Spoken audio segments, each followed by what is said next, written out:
and welcome to my 22 things I've learned in my 22 years. I am so excited. I feel like I'm on my own little talk show. This is great. Every single year I do one of these. Yeah, it's kind of like, not like a recap, but just like stuff that I learned over the whole course of being 22. Well, it's a little video without some coffee. So we got this little Rugrats thing and it says squad goals, and I got it from Spencer's. I also get all my dad hats from there. And this hoodie's from Silver Regime. We're gonna start off a little easy, and then we're gonna get a little deep.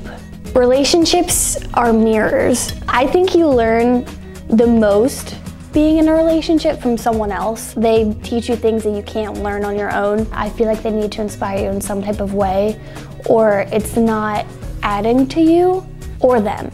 And like vice versa, you need to be able to inspire them in certain types of ways, whether that's their hard work or their humor or whatever. I think it's really important to surround yourself with people that inspire you. I can't eat savory foods without salt, any kind. Eggs, salt. Salad, salt. Pizza, salt. Need salt. And I have like my own like salt shaker in my desk at work. It's a problem. I found that video is very competitive, and in order to stand out, you have to take course of your own creativity. A lot of people just mimic other styles and other stuff like that. But the way that you get ahead is by finding your own style and running with it. Hindsight is 20/20, so take your time to breathe. I feel like once you're out of a situation or you have space and you figure your stuff out, you start to realize all of this stuff that you could never see when you were like in the present. No, you will realize a lot after the fact. Tequila is wonderful. Tequila wakes me up. Everyone hates tequila, but I love tequila. I get tequila sours, man, oh man, wow, oh wow. Ooh. I was on a wine kick last year when I made this video, but tequila, girl, you didn't even know what you were missing until you discovered tequila. Go for things and take on things that you don't think you're qualified for. I took on a lot of video projects that I would be like, I don't know if I can even do something like that. Have the patience or style or whatever to do something like that. I think you learn the most by doing things that you don't think that you're capable of doing, and then you do it and you're just like, whoa. But you also learn a lot that way. In relationships, don't ignore red flags because of other qualities that you like. I feel like we like to justify things a lot. When you're in love and you're blinded and whatever, and you're blinded with the mushy whatever, blah, blah. If you see something and you're like, this is like a huge deal breaker, then like you can't justify it. You can't. Don't. I know you want to, but don't. I think there's a way of standing up for yourself and saying what you want without being a dick. I used to have the tendency of like, no, don't rock the boat. Don't tip it over. Don't stir the pot or whatever. Say what you feel without being a dick about it. And I think if you go that way, it's the best way, because you're just saying how you feel in like an understanding way. I've learned this year to really, really stand up for myself for what I believe in or how I'm feeling or anything. And it's so important because I feel like a lot of us can just sit back and be like, whatever, like it's fine, but then nothing changes or you don't get what you want or whatever and you're still upset. Like, definitely stand up for yourself. Don't let anyone pressure you into changing or not being you. There's a difference between growth and like fixing things and whatever, but don't let somebody change your roots and your values and who you are. Flat out. Being single is this like whole other world that I never experienced. You get to learn so much about yourself being single because you like don't have to answer to anybody and you're just like doing your own thing.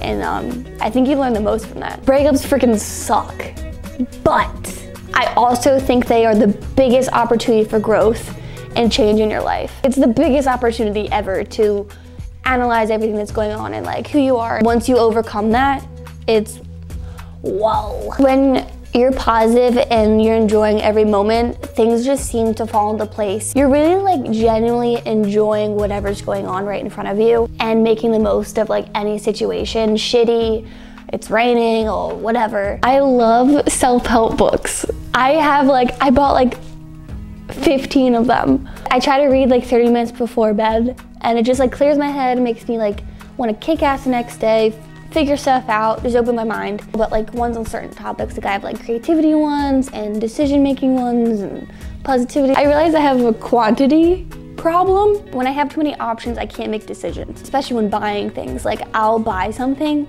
and I can't decide what color, so I get all the colors. Books, I literally bought 15 books and I read like 3 of them. I have a quantity problem. And like I kind of knew that, but like I accepted it this year. I try to limit it a little, you know, like 3 instead of 5. Everything amazing is outside of your comfort zone. We're too comfy and we don't really want to like go that extra uncomfortableness. But I think the best things happen that one step outside where you're just like, okay, like I'm just gonna say something. I think the best things happen out of like facing fear right in the face. After rain comes a rainbow. No, that's actually not one of them, but it's like pouring right now. Growth ain't for weenies, but nothing's more painful than living a life and not really going for things. If you want to grow, there's definitely going to be some pain in there and doing some things that like you want to do, but you're like, I realized that you won't remember the names of people that you were trying so hard to get their approval from. I feel like it's normal to think, oh yeah, I want them to like me, but it's like it won't even matter in like 10 years. There's no point in trying to get people to approve of you. Like they're either going to or they're not. And I don't think that you need to mess your whole mind up of being like, I need to try and get them to like me, and they will or they won't, and that's fine. As long as like you are doing what makes you happy and trying your best, it's kind of out of your hands. So don't like get caught up in that kind of stuff. I learned to let go a lot easier.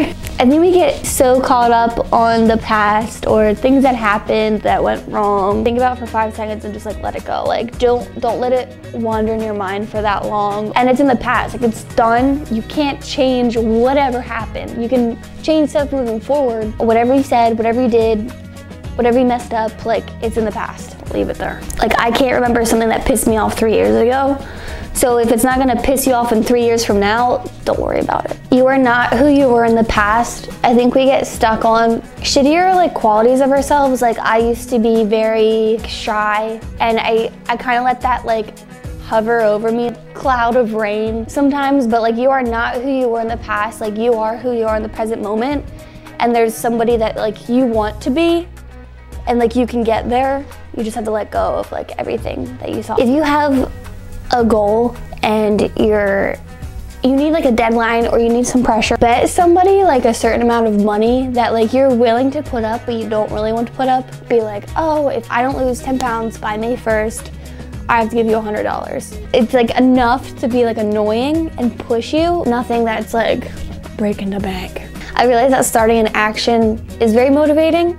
If I'm like procrastinating, if you need motivation, just starting is the motivation. Like if I have 30 minutes of cardio, I'll step on the treadmill and like then I'm good. But it's all about like starting. If someone cheats on you, don't take them back. Don't do it. Literally don't do it. It was a good experience because I learned a lot, and like I feel like I'm very level-headed and very understanding, and it drove me crazy. So just don't. I know you think that it'll be okay and it'll be rainbows, but just don't. Compromise is really important with anybody. If you're not willing to give, then it's not going to work, and like both need to be able to give and sacrifice things for someone else. It's give and take.